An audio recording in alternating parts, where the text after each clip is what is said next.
Yeah, um, yeah, I don't.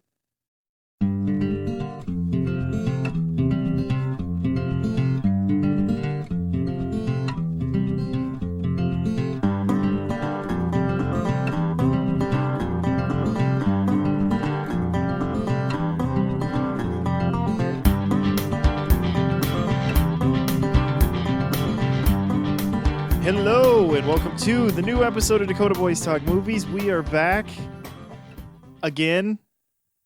We this seems like, man, Dakota, how many times has this happened now where we just kind of disappear and then all of a sudden we're back?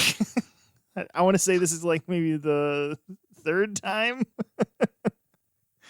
Where Yeah, much like Spider-Man or Batman, we eventually come back.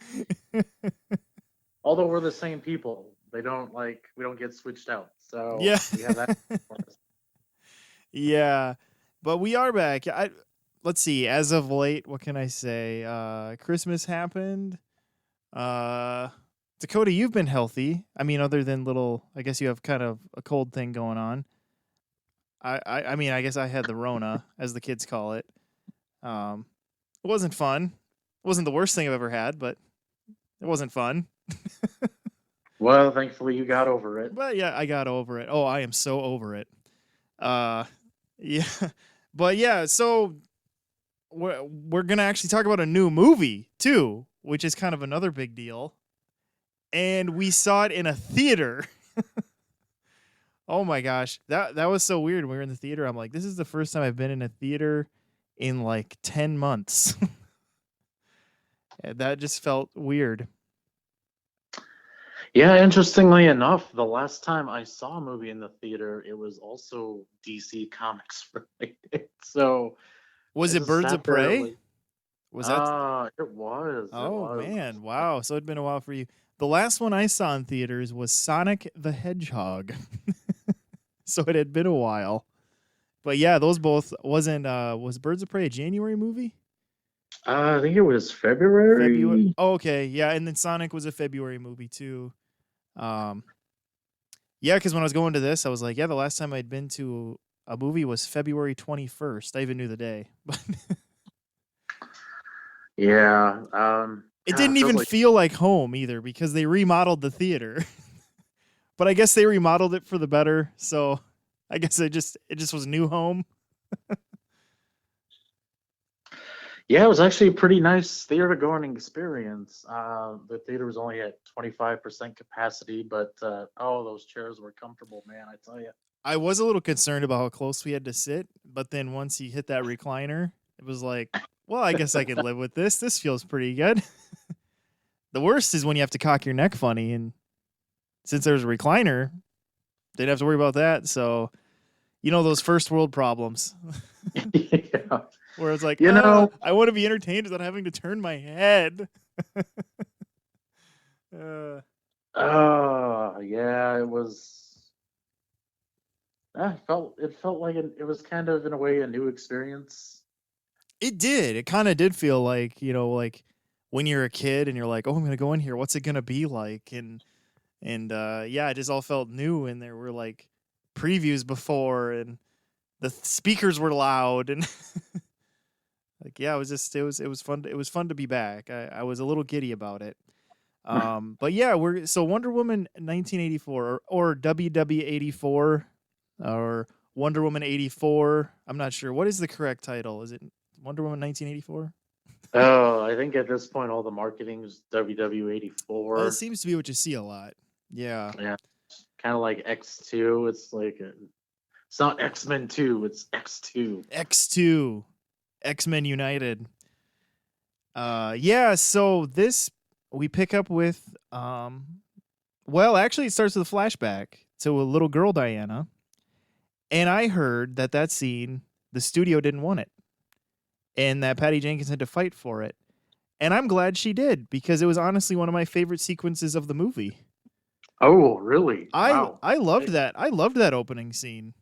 I thought that was great. I loved the way they filmed it. I loved how it was like fantastical and fast moving, and I don't know, just had all those elements.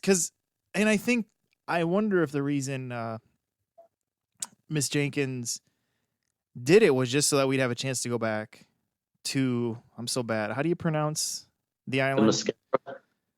What was that? The mascara. Thermoscara. Thermoscara. I don't. That I mascara. every time I say it, it sounds different. I end up saying basically Thermopylae or something. Just just smash theme and mascara together, and you got it. Themyscira. There you go. Yes, I just think that she wanted to find a way to get back there. But then also I feel like what they did with that moment in Diana's life was it was able to kind of meld into where we were going to be with her in 1984. So I felt like it kind of worked and it was fun. So did you like that opening sequence? Yeah, I do have a problem with it though, and I feel like this is probably why they wanted it to be cut. It feels a little too like drawn out. Sure. I feel like it pads the runtime, and oh, it looks great. Don't get me wrong; it's beautiful. Like I like the way it was shot and how uh, they kind of set up each little segment, and Yeah, and the music I'm was great. oh yeah, and I'm assuming those were mostly practical effects, besides the obvious ones, but Sure. it obviously wasn't like Lord of the Rings, where it's like, oh, yep, that's obviously a CGI orc in the distance. but the blood on Vigo's knuckles is real. So- My problem with the intro is basically how it ends, and this bothers me, because it seems to keep happening in films, especially these big budget films, where it's like another character says to our protagonist, one of the protagonists, they offer like almost like sanctimonious dialogue where they're just giving false wisdom away. oh, okay. Sure. Like when Antiope stops little Diana from, getting towards the finish line, and then she talked with her mom. That whole thing felt like it was all just, false. It all seemed like false wisdom, like they were talking without really saying anything. Well, and I guess I know what you mean because I felt in other things. I think I got so caught up in the grandeur of it that I didn't think about it as much this time. But yeah, like it'll be this really on the nose sage advice that is gonna have like have huge meaning later, you know. But I don't, in this movie, you kind of get caught up everything else. But in some movies, when they do that, it's really on the nose, Yeah. like Spider Man. Like Uncle Ben has no idea that Peter is becoming Spider Man, and he gives this like perfect sage advice that becomes like the theme of Peter's life. And so, yeah, like sometimes that sage wisdom can be like a little like, yeah, like, oh, okay. Yeah, and if you look at this from the wrongest angle, because I mean, little Diana falls off her horse. I guess that's what I'm just gonna keep calling her. And little Diana. she finds a way to kind of get back in the race. And if you look at it from another angle, it's like, nope, don't think outside the box. If something happens that derails you from accomplishing your goals, just give up. Just go home. Just go home. Yeah, And yeah, well, and I think maybe that's why I didn't get so distracted by it because I feel like they were trying to remind Diana that nothing is more important than the truth, you know? And so I was like, well, that isn't, yeah. But you're right. There is a way you could look at it where it's like, yeah, well, if you fall, you're done. You could look at it that way, and I didn't think about like that. But I'm gonna just to throw this in there. I don't.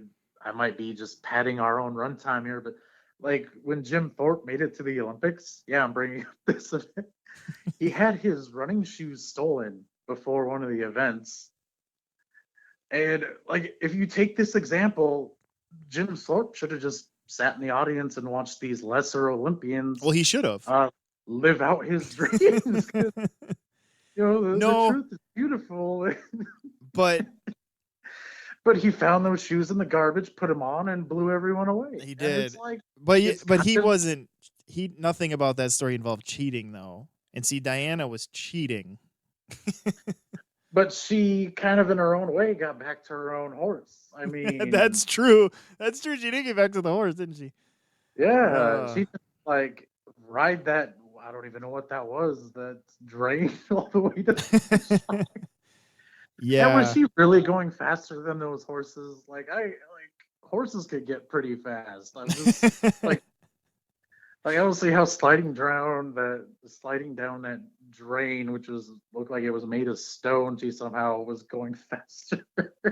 Now that I think about it, I bet you're right. I bet the studio's main problem was like, this is a really long sequence just for that little talk at the end. Yeah, But and when I think about it, I can think of a few other scenes in this movie that I would cut over this one. yeah, Yeah. I mean, how long even is this movie? Because I mean, when you watch it for the first time, we're in the theater, so the movie held our attention. But Right. I think it was. God, I just looked the other day. Is it 2 hours and 20 minutes? yeah, It I was think over so. two. I think it was 2:20. Okay, but Or in that range anyway. yeah, the runtime might be what's kind of might play into people who are watching this at home who they're getting distracted. And I saw one one YouTube review on this where the guys could even remember what Maxwell's name was. Couldn't you remember his name? Yeah, and it's like they only say it like, oh, it felt like every 7 minutes someone was like, Yeah, I "There's mean Maxwell." it's said quite a bit, but Yeah, yeah. and it's just it. I feel like the runtime could defeat the home viewing experience a little bit. Like, you're easily distracted. Yeah, that could be. Yeah, so from this scene then we cut to 1984 to the Stranger Things sequence of the movie. This next scene was definitely the scene where it was like, we're just gonna get all of the 80s out of the way. Because even I don't know, even the way they kind of filmed the whole action of it, it almost seemed like, man, am I watching a Christopher Reeve Superman movie? It almost felt uh cheesy at times. But I think that whole scene was like they were just playing up the 80s of it or something. Yeah, yeah, that was my first thought. Is it, and the color palette of everything just kind of helped reinforce this idea where it really did feel like a Richard Donner Superman It movie. did. That's all I could think. Like she was just gonna do like the turn and the wink at the camera thing or something. But yeah, and it's of course it's in a mall, and she comes in and stops some bank robbers. What, they robbing a bank? I think.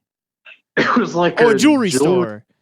It's a jewelry store that That's was like apparently had some illegal stuff going on in the Yeah, back. and here would be one of my here's one of my issues is okay because so basically this jewelry store robbery that she stops ends up setting up a bigger point of the movie because the back part of this jewelry store has like this black market relics that they're selling kind of Yeah, under the table. Why would you do it in a mall? I don't know. Like in 1984, the mall is like the busiest place. Wouldn't you find a jewelry store that was kind of like on its own or in its own building somewhere? I'm like, they're selling all these black market relics out, or maybe that's just where they're storing them and it feels inconspicuous. I don't know. I thought that was Maybe kind of weird. maybe the rent was cheap. We don't know. Yeah, well, it must not be our mall then, because Yeah. ooh, burn.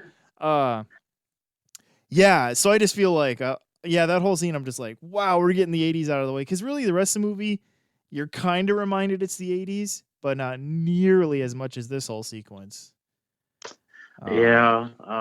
One thing that kind of makes this does feel one of the reasons I think this does feel like a Richard Donner thing is these thugs are. I'm sorry, but there's Diana's obviously so for power. These guys Yeah, never had a chance. but they did also feel kind of Ned Beatty, a little like Mr. Luthor.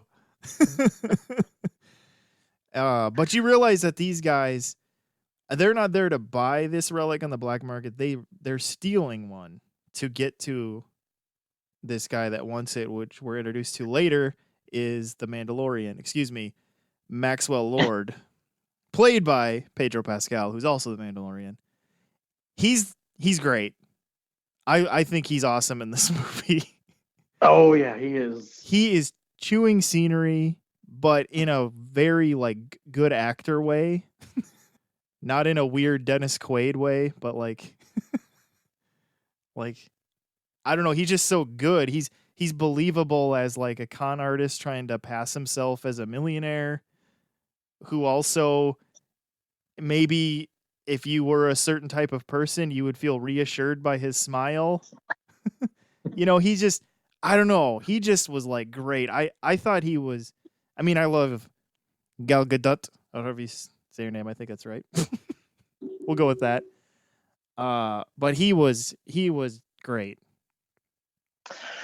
I'm just gonna throw it out there. There were so many just parallels between his character and Trump. I'm surprised at some point you didn't find out he wrote like a book on being a successful businessman. The only way it could have been more overtly that is if they would have had all of his buildings have Lord really big on them or something like Trump does. Because yeah, there were a few scenes with what happens where I was like, is this guy Trump? Like you just kind of got that sense. This guy though, actually is a poor con artist, whereas Trump actually did get money. And I mean, we're not going to get into politics of that. Whether you think he got it fair or not, that doesn't matter. He does have money. Whereas this guy literally does have nothing.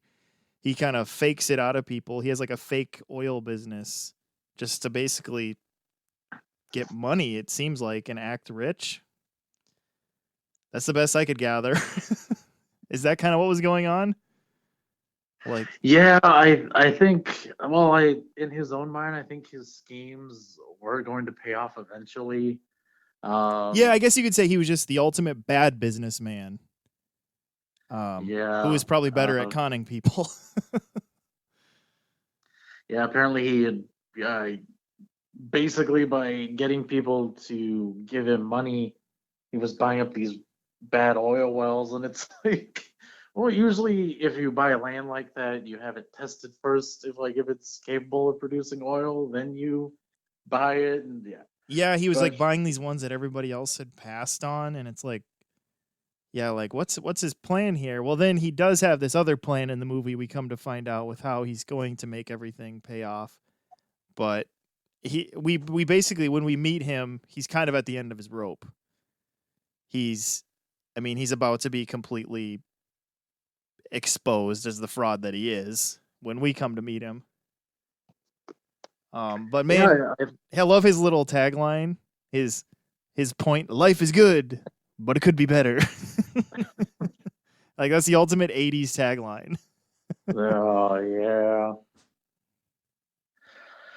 Um, we can't talk about Pedro Pascal's character, however, without bringing up the other villain in this movie, and that's where things get kind of messy. Yeah, I mean, huh?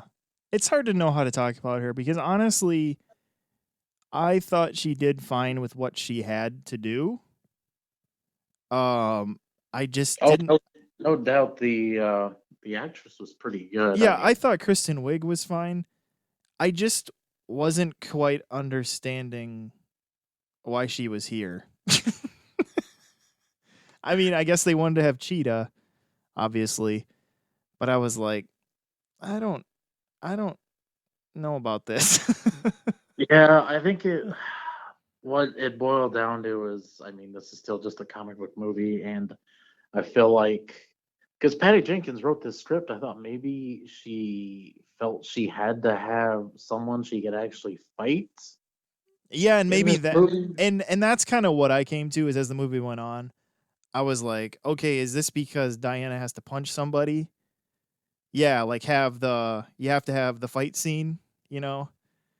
And I guess that's probably some of it. I mean, and to be fair, I guess her character and character development did fit into what was going on with Maxwell Lord. It just was unnecessary. And Yeah, well, her character is actually barely in this movie, and oh, I didn't want to bring it up, but I feel like I'm going to. She's a little too cliched in that she's basically like Electro and oh my uh, gosh, Iron. that's Uh, exactly that's exactly what I was from, thinking of when they introduced her. I'm like, this is from the Jamie Foxx in Amazing Spider-Man 2. yeah, and then not just that, but Jim Carrey and that Oh, terrible Batman movie we don't speak of. And yes. there's what was Guy Pearce's? I forget his name in Iron Man 3, and Yes. eventually he's supposed to be. Yeah, maybe that's another trope comic books need to stop now is the whole like And cuz it's the like, other thing with her was like, she's like, "Oh, I'm an awkward nerd and nobody likes me." But it's like it it just and it just seemed like one of those things was like, "Well, we can tell you're a pretty woman." It's like and it's not like she was like deplorable. It's like it didn't make any sense that nobody would like her. At the beginning of this well, movie, she seemed nice. she was She clumsy. was still pretty. She just dropped books. She was clumsy, and she wore glasses. Man, oh, Yeah. it's Yuck. off-putting. Ugh. Oh, how long has it been since she's all that, and we're still doing this crap? Where, oh, if she just takes off her glasses, she'll be so just beautiful. And uh straighten her hair out or something cuz it's like, "Oh, we got her hair up in like a messy pencil bun or something." Uh Uh, yeah, that was honestly disappointing because I'm like, "Oh, that'd be kind of cool to see what they do with Cheetah." And then when it started like Electro and uh whatever Guy Pearce's character's name was, I can't even remember in Iron Man 3. I'm just like, "Oh no." Yeah, we'll kind of get into kind of what happened there. I think we should probably talk about the main character a little bit here, Diana. How did you feel about the way we picked up with her? Cuz I have a few problems.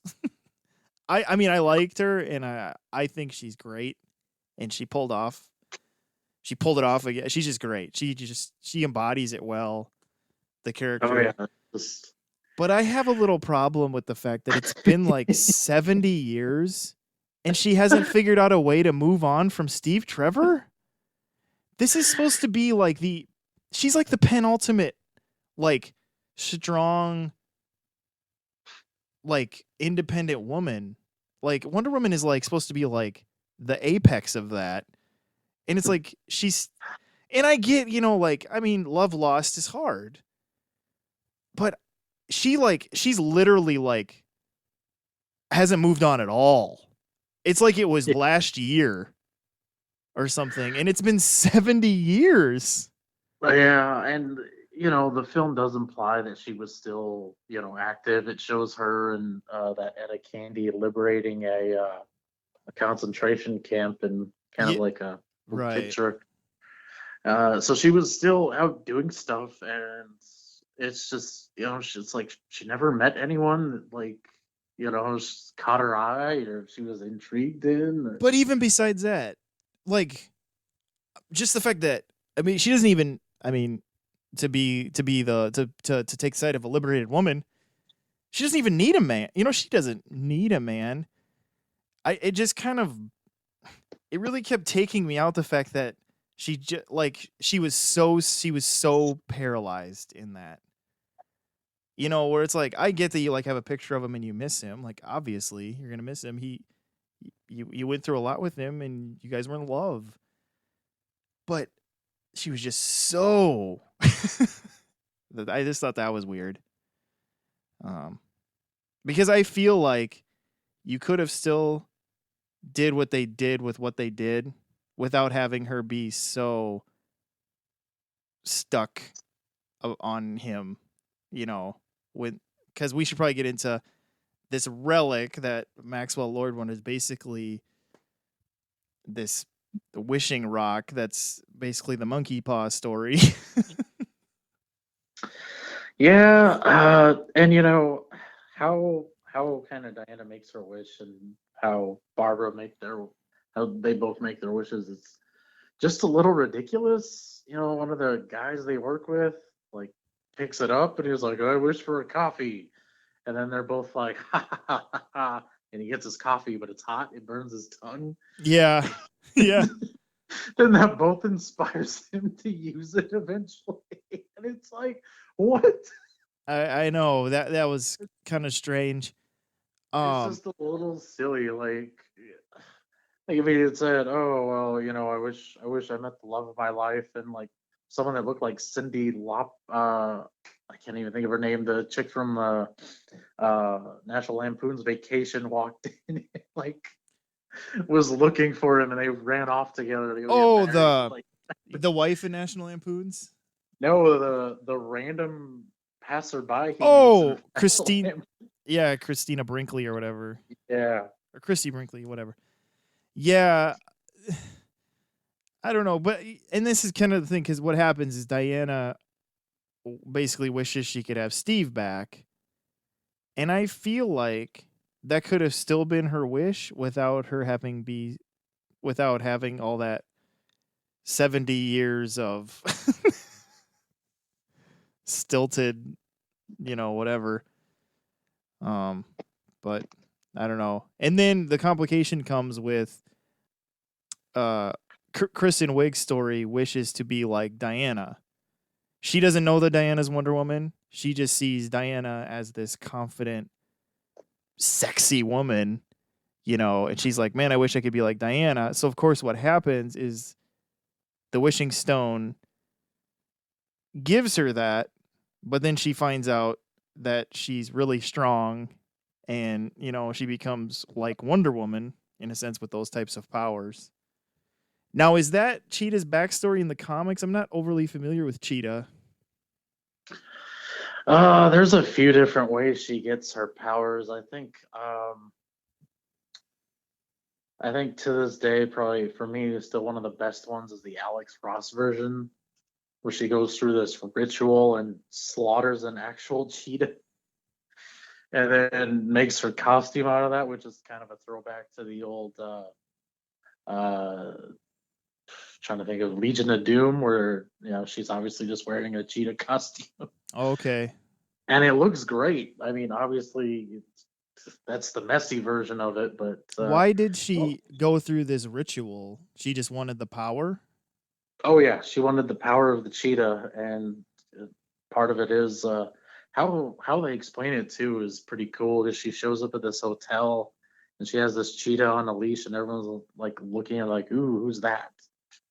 So she already has like kind of confidence, strength, and she just goes through this ritual to Okay. basically get the power of the cheetah to her to get her own ends, basically.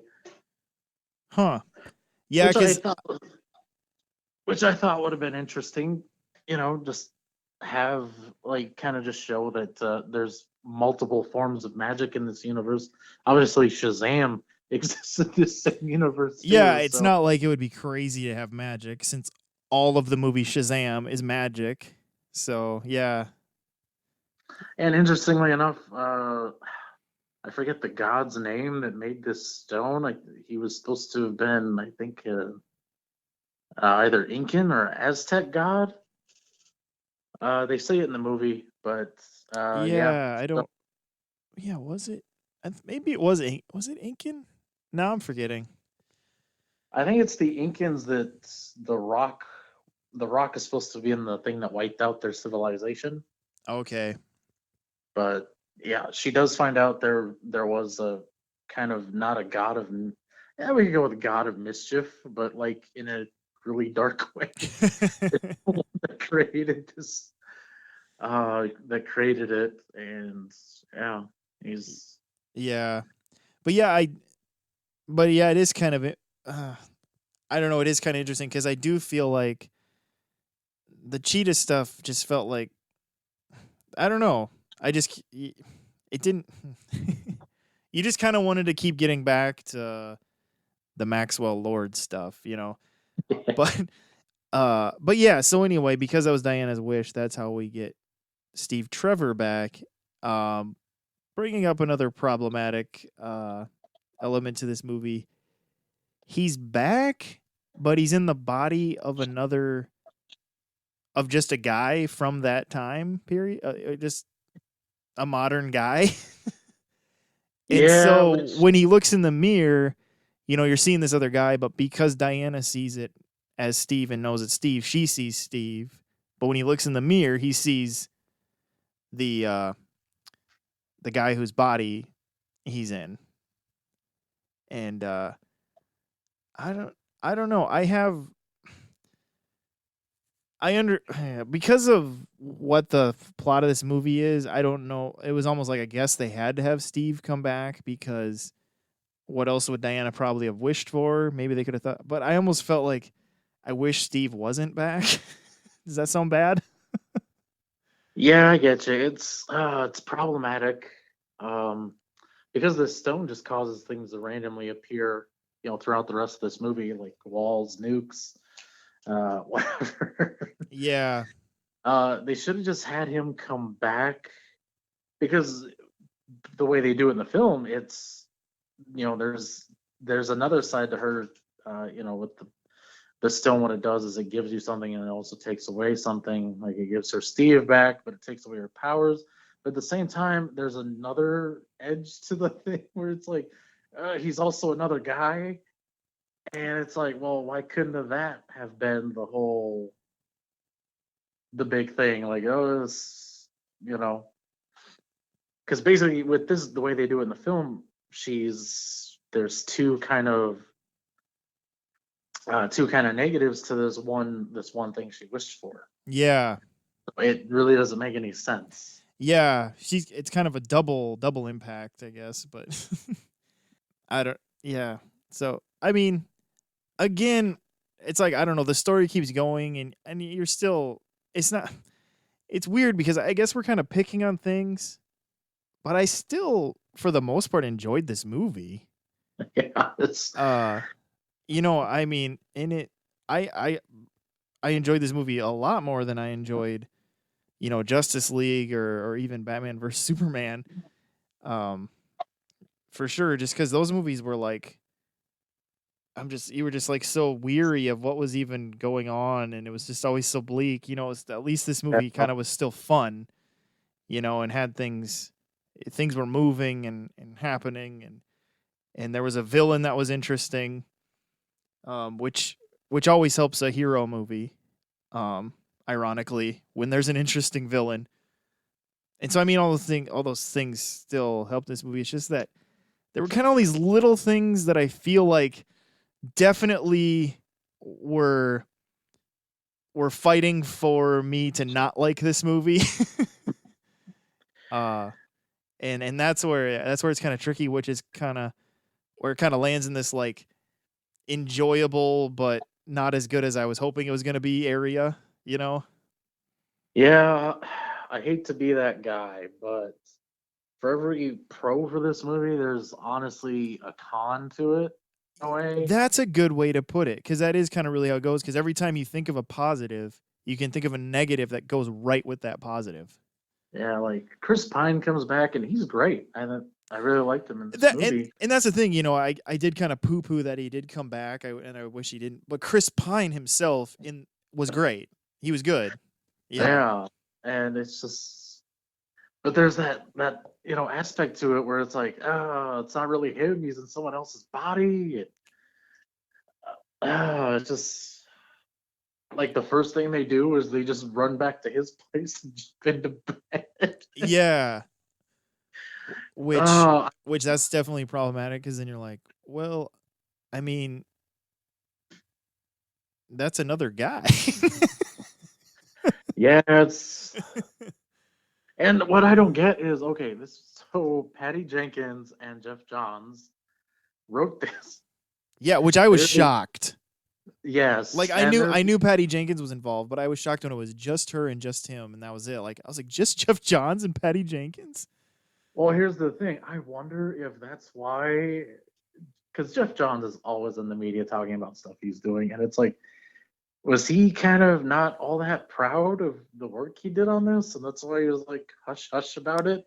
Yeah, I was kind of surprised because you're right. He is kind of a touter of things he's involved in, and usually rather loudly proud. I don't know. The whole release of this movie was also weird, Yeah. and so maybe that was some of it too. I mean, the way it was released, who knows where Jeff Johns even is right now? Is he someone who's hiding in his mansion still with really long hair, combing his beard? I mean, I think who who knows?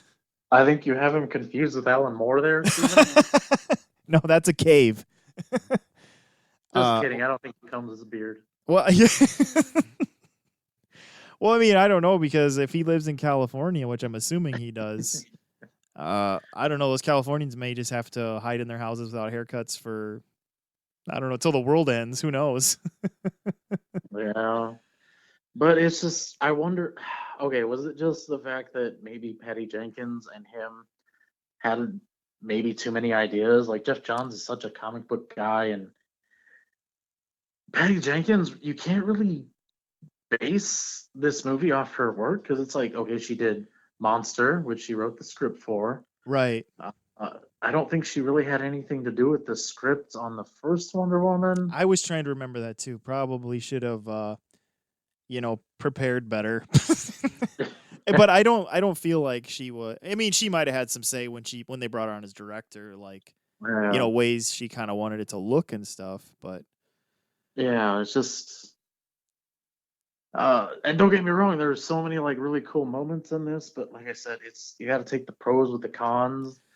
Um, yeah, there's a moment where Diana talks about like this ancient and this Amazon who helped save all the other Amazons by going up against these men that were trying to invade the Mascara, and you cut to it, and it looks like she's fighting the Spartans from 300, and I was like, man, that's pretty cool. yeah.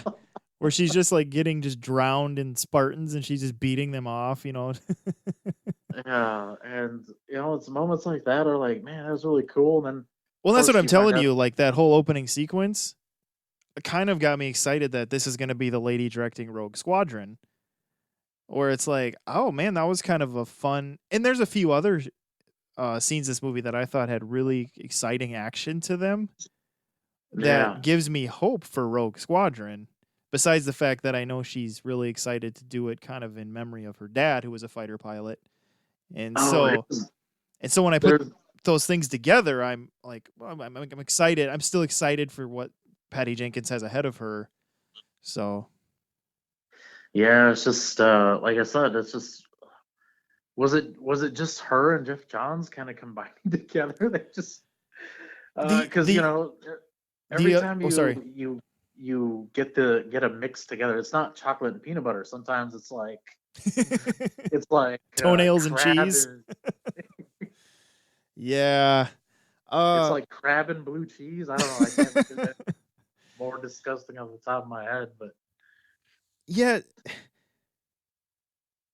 I don't know. And the other, part of when you look at this movie, the other thing I really notice about this movie is, I mean, I guess Shazam was too, but you can kind of tell between Shazam and this movie that's even though Zack Snyder's still a producer, he must not have really any creative say anymore.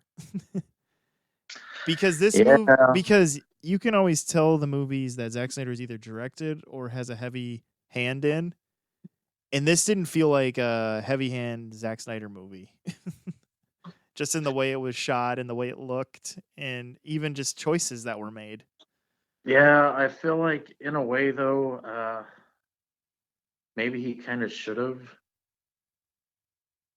And I think oh man, like I really did not like how Cheetah looked at the end. And Well, it looked like they mostly CGI'd her and they shot it I at was night. trying, yeah, I don't know. I was trying to figure that out because I mean, I'm sure it was CGI'd when she's leaping around. But then there's a few really quick shots of close-ups on her face that I was like, God, was that practical? And it's just like this is Warner Brothers, man. They've made some really good, movies where these non-human creatures look great. Like why couldn't they have just done it practically instead of and just got like a stunt woman to, dress up in the outfit and fight Wonder Woman? Like one thing Yeah. that kind of I flash back to is, man, even those crappy monsters from that horrible Doc Island of Dr. Moreau movie, like I'd be okay with something like that instead. We need Ron Perlman stat. There you go, man. Bring him uh, on. Just have Ron uh, Perlman there, but every time he opens his mouth, it's Kristen Wiig's voice coming out. Can you imagine just this like heavy set 6'2" thing with Kristen Wiig's voice? Oh But man. I'd be down with it with that prominent brow and jawline. Oh, he'd look uh, great. or maybe they cuz Warner Brothers, they did the Hobbit movies, and and I guess they owned New Line Cinema that did Lord of the Rings. It's like they maybe should have got this. Apparently wasn't Weta work that did, like, they should have done like motion capture or something. Yeah, um I just never thought we would get to that point where that basically cave troll looking Doomsday actually would look good. oh, you know But what, and I forgot, I think Weta did do that.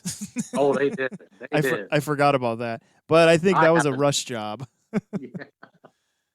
That was well, we already have a cave troll made that's in the system. What if we just kind of tweak it a little bit? Oh man. Oh, and it's I want to like this movie. I really do. It's just it comes with some baggage. Yeah. I think this is how I kind of describe this type of movie. It's a fast food movie. You know it's not like healthy for you. You know it's not going to taste the best, but you're still filled, and for the most part you go, "Well, that was still pretty good." And that's kind of how I was with this movie. Yeah. It's just kind of like it's a fast food movie, where it's like I'm not dining at a nice sit down restaurant tonight, I'm getting a McDonald's drive-through meal, Um cuz I mean, yeah, that's the thing. It's like yeah, just every time there was something really fun, it was just like something bummer kind of weighted it down a little bit, or um Something I do want to kind of bring up is they kind of it's Hans Zimmer that did the music for this, right? I believe so. Yeah, and the scene where she learns to fly is kind of I actually had to think about this, but it's from the Thin Red Line, and he repurposes one Oh, of his songs from there. yeah, you were Uh, saying you noticed. yeah, I couldn't think of what movie it was, but yeah, he repurposes one of his songs from that soundtrack here where she learns how to fly. And should we? Okay, I like that scene, but at the same time, I kept flashing back to Super Returns Oh, really? because that's how he learns to fly. He's basically jumping, really, leaping, taking really tall leaps, and then he somehow manages to fly. Yeah. Well, and I'm still kind of like, did she fly, or was she just kind of Gliding through lasso the air. gliding? It almost seems like she was gliding, and then yeah. She was falling with style, There you go. maybe. Well, not just that, but the scene where she finally gets to Maxwell Lord and is trying to wrap her lasso around him. Believe it or not, you're not going to believe where that music comes from. Well, that was recycled too. It's from Batman v Superman. It's the music from the opening scene when Bruce watches his parents get murdered. And Oh, that funny. song is called A Beautiful Lie, which I thought was perfect since for that scene. Interesting. Yeah. because it Yeah. sounded so familiar, and I was like, okay, I've heard that before. Yeah, and that's the thing. I guess we won't give away. We've given away a lot in one sense, but we Yeah, we haven't given away a lot in another sense. but I'm gonna just throw this in there, Steve. What's that? Okay, you know how there's this story going around that there might be some spin-offs from the Zack Snyder Justice League movie, and I feel like if they do anything with Batman, at some point Ben Affleck just bring up how, well, one time when there was this guy came on the TV, said I could make a wish, and Yeah. for like an hour my parents were alive Yeah. and they just disappeared. Uh Oh, I because and that out of anybody in this movie, I do feel like Maxwell Lord is the character who has maybe not flawless, but the most flawless character development and payoff. it's interesting because in the end I did actually feel sorry for him because you see his childhood and um, you Well, see that he had a rough life growing up and yeah, it kind of helps you understand this like drive that he has. Yeah. And that's the thing. I think that's why it helps when you get an actor like Pedro Pascal because he was able to embody all of that. He was able to embody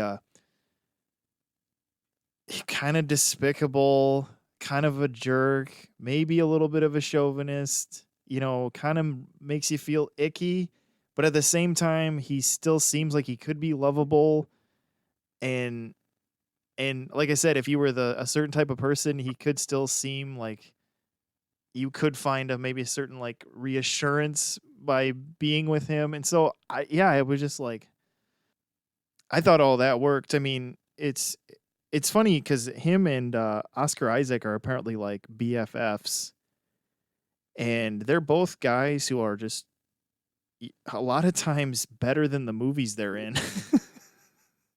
They must be that talent must just rub off on each other. yeah, it's in a way too I was kind of you know what his character in this reminded me a little bit of? What's that? Uh, Besides Donald Trump? Jessica, Jessica Alba in the Fantastic Four movies. Because, Okay, that's a really random, but well, okay, continue. they're both Latino, Sure, but in a and it Pedro ends there. No just kidding. Pascal, they both kind of got in a way whitewashed in this movie. And I don't know why I thought that, but I was just like, It didn't. Well, I know what you're saying. It with Susan Storm, it did feel like did the studio just want her to seem whiter? yeah, they In gave her this, the blonde hair and blue eyes. yeah, in this movie, I feel like that was part of his character is that Yeah, he Maxwell Lord wanted to seem more white yeah, and it's because it's just especially when they show his flashback because at first I'm like is he supposed to be like Latino and then you see in his flashback he is and yeah, so but it's almost like he's grown himself to lose some of that so that he can maybe get into circles that were harder to get into.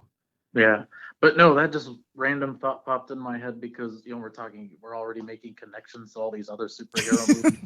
That's just one more. It's Yeah, just one. the whitewashing of Latino characters. No, Latino actor. Yeah, We Latino need to create a actors.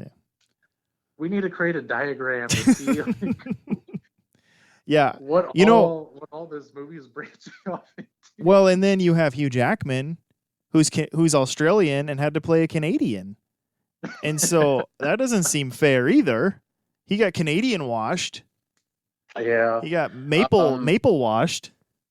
Hey, once that Black Adam movie comes out, we could actually mention the fact that uh, the they go to the Middle East and the guy's like, "Oh, I want my homeland back." He's actually referencing Kahndaq, which is where Black Adam is originally from. So once that movie comes Yeah. out, we Well, could tie off another little story. and then in X-Men Apocalypse, Oscar Oh, Isaac is an Egyptian man, but in real life he's Guatemalan. oh, we have gone off the rails so And bad. he apparently is going to be Moon Knight, and I don't know what Moon Knight is, but it involves Egypt again. But Oh, oh my goodness. Well, yeah, we better reel it in. It's been like we're pushing close enough to an hour. It's been like 50 minutes. all right. Well, I guess we've kind of already kind of said, but obviously, I give this movie. I think I, I think what helped me enjoy it more was probably the theater setting, but I still think at home I would have found this, at least an enjoyable movie to watch. And so I'd give it kind of like, yeah, I mean, I would check this out, especially obviously if you're interested in superhero movies, you maybe have already have, but I thought it was still an interesting movie and was still had a lot of fun elements to it.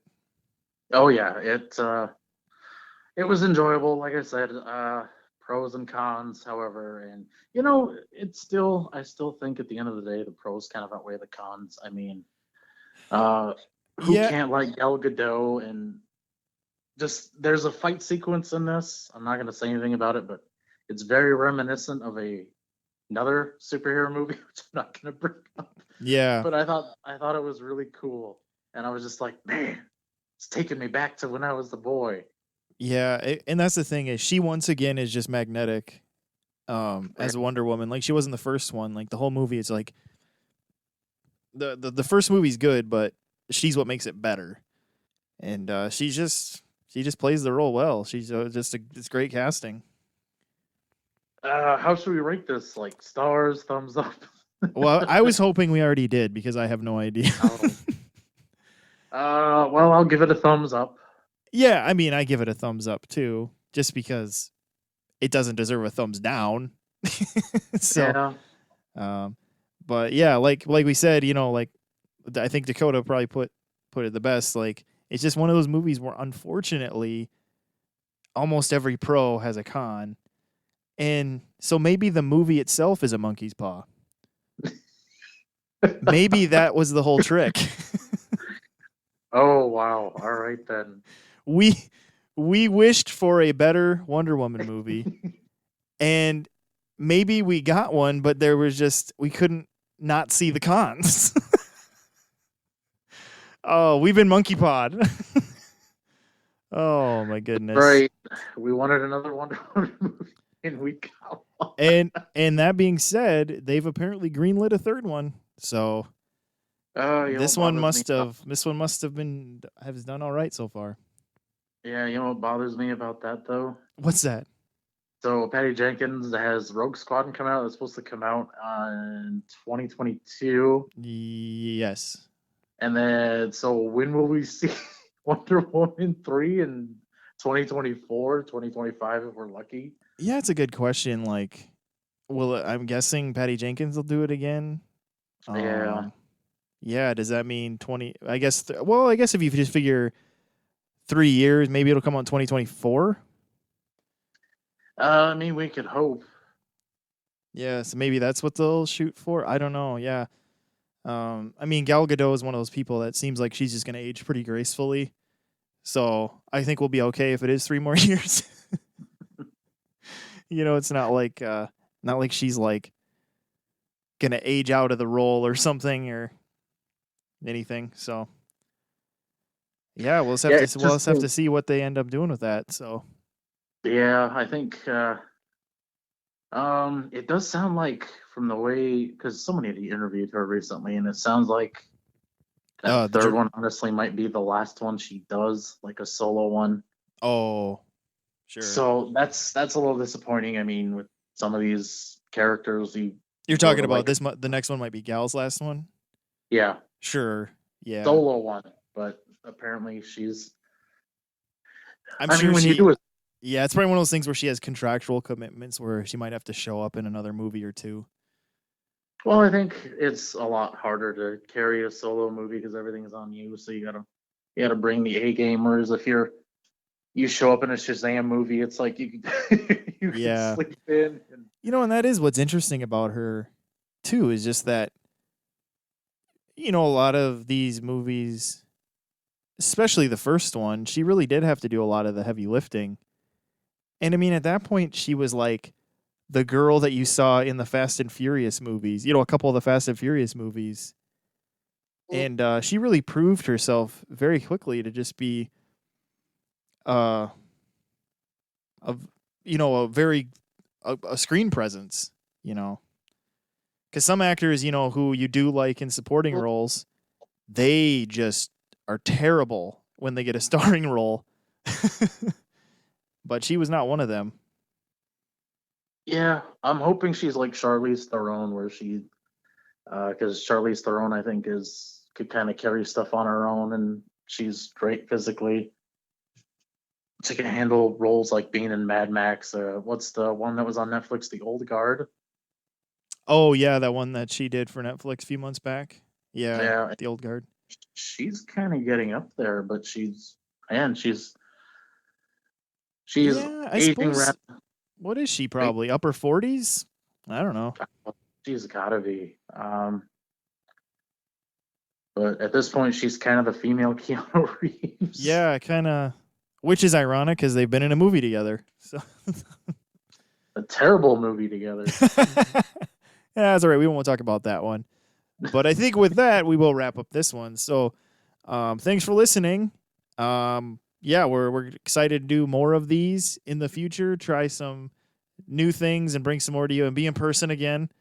And if you haven't, we hope you subscribe to us in whatever way you listen to this or are listening to it right now. If you haven't, subscribe. And then you can always find us on Facebook too. We're just the Dakota Boys Talk Movies. You can like us there. And we're usually putting something dumb or something newsy or whatever movie thing fancy catches our fancy, we'll throw on there. So yeah, we hope you like that too. And I think with that, we'll just close out the show. So this is Steven.